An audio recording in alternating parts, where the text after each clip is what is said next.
Hello everybody. I'm going to be just giving you a quick brief overview on how to use EasyGrade Pro using the National Curriculum Standards.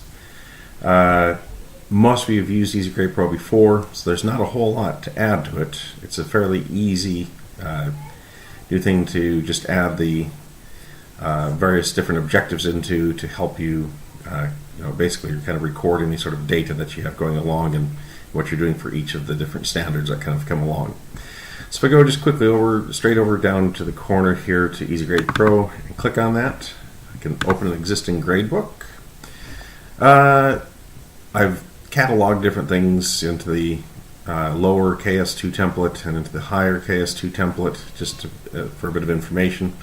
But just for fun, we'll go ahead and click on the Year 1 English template, which has the standards put in there. So click on that. Now, first thing obviously, as before, you'll need to go ahead and type your students' names in there. If you need some help with that, let me know. You can actually copy it. If you've already set up your other grade book using EasyGrade Pro, you can copy that from another grade book by going import from another file, which you can actually use the EasyGrade Pro ones from there. So let's go ahead though, we'll make up a couple different names just to kind of get started on that. So we might have a bit of fun. We'll put let's see, Bobbyson and Bobbyson and Q, Susie Q, and let's see, we might have I don't know, how about Donald Trump, everyone's favorite.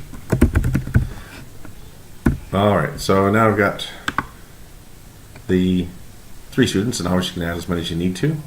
Now, what's going to make this quite nice, easy, and simple is when you go over to add your assignment, which we've all done this before, you're going to notice that there are standards, and you can see across the top here is a standard 1, 2, which shows you what all of the different standards are. So if you don't have them right in front of you, you can actually kind of take a look down them right down along the side here to remember which one that you might want to use. If you're doing something for the VGP ones, they're going to stand for your vocabulary, your grammar, and your punctuation.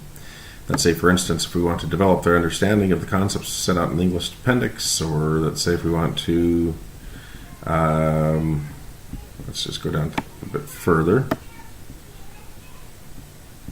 Using capital letter for names of people, places, days of the week, so proper nouns essentially, using capital letters, so I'll make those our first one. So if we go back to our scores and I add my assignment, I believe that was VGP 4, so if I go down to my standards and I click, you'll notice what I've done is gone down here to the standards, none selected at the moment, so I click straight down onto VGP 4, and there we go.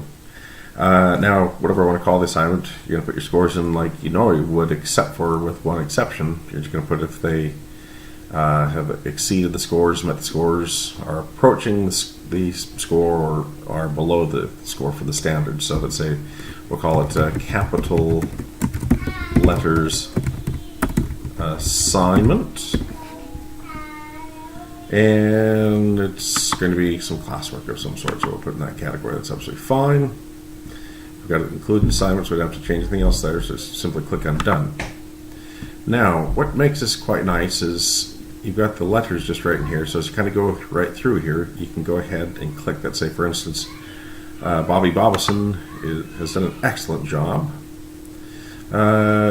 Susie Q, she's met the standard, and poor old Donnie boy has fallen below. Now you'll notice that there are some colors that are also with the letters too, so it kind of gives you a quick color comparison. When you print those out, it's a little bit clearer on that, but it's exceptional, exceeds basically, is in blue, and that's, say for instance, if that's true on that assignment and they've exceeded that, you need to put a quick note. You'll notice what I've done is I've just literally put in whatever it is, so this person here needs to be challenged a bit further, so I can go ahead and I double click on this, and now I can write a quick little note. Now I've put some standard ones in there, so additional work assigned to meet students' needs, so might either just click on that or gave an additional challenging set of words to use in pupils' own sentences. Okay, nice and simple. Now, why this is handy is you can then you can go through all your student notes or everything along the line, and you can very, very quickly print those out. I'll show you that in just a moment as well, too. That way, basically, if Ofsted come along and say, are you meeting all these standards? What are you doing to challenge those students that need to be challenged? Well, there's your evidence or whatever it might be. And if you want to, you can go into details of certain pages or whatever it might be on that. That's absolutely fine. Someone's below. Let's say, for instance, maybe if they go to see Mrs. Gaffey, so I've also put in some of these down here below, so I can click on that too. So now I've got that. You'll notice that there's little dots there that also kind of tell that you've done something about that. So, if you need to kind of quickly remind yourself when you're kind of looking through different scores. You'll also notice that up in here it shows you kind of, that people are exceeding, they're meeting, or they're below the scores, wherever they might be. And if I go back over to this fancy little standards tab, it tells you the student's name, if you want to do it by the students or the assignment, and it shows you, what standards that they've completed, which is also quite handy. Okay? Now, going back into the thing that I mentioned about, printing out things. If you go into print, and you can choose your different reports as normal. That's just say that we want to go down to where I was mentioning the fact about your different notes. So if I go to my student notes, it will tell me the student's name. It gives me kind of a timeline of everything that's done on there. So this is capital letters, assignment given, additional challenge, set of words to people's own sentences. The only thing, like say, you'll probably end up having to, I did put the number 2 comment on there, but that doesn't seem to come up, and I don't know if on the options if I can include that or not. Let's see, name only. It doesn't look like it can, so it's probably best just quickly type a note, is what I'm guessing. There's likely when you have like a final report or anything like that, if you've used it as other things where you've sent them to other places or additional work given, or you've worked with them during break times, it's smart just to write yourself a quick note with these. Now, if you have gone on to the standards, there's 2 tabs on here as well. So you've got the assignment.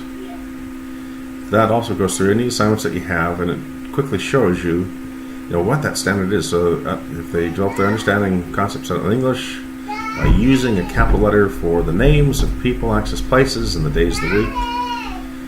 I've got someone in the background you might be able to hear. Katie, I'm working. See you in a bit. Sorry about that. Children, you gotta love them.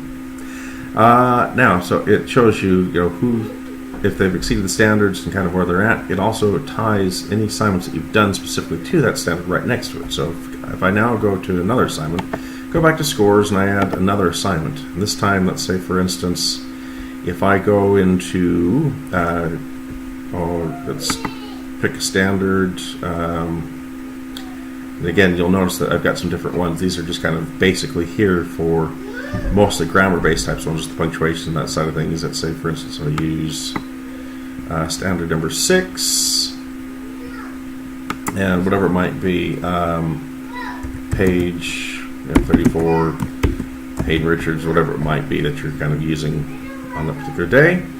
Then I can go ahead and click on Done. Again, you'll notice it slides the assignments over, and then I can quickly go through meets. Everyone's done nicely on that day. So likely in that particular set of examples, then you don't need to use any sort of notes for that assignment. Now again, if I go back to my standards, I go to assignment number 2, shows, everyone's approaching the standard. If I go by student as well, it's we'll go through and kind of show your list of which standards those students are at, if they're meeting it, if they're exceeding it. So that's Bobby Bobson. I go down to Susie Q as well. She's met it here. She's approaching the standard there. So if you ever need to kind of go back and just kind of reference what's happening, so that say if you do another assignment, maybe the next time she does about a drop with VGB4 and she goes ahead and she meets that particular standard, then she'll be there. So here she's approaching, whatever it might be. So it just depends on what's the standards are going to be with that. Now, the other thing that's quite nice about that is when you print out some of the information too, there is actually one that just gives you a standards chart, and again it will list what all their students have done for each of their standards. So go through page by page, so you can either do the ones that you've done.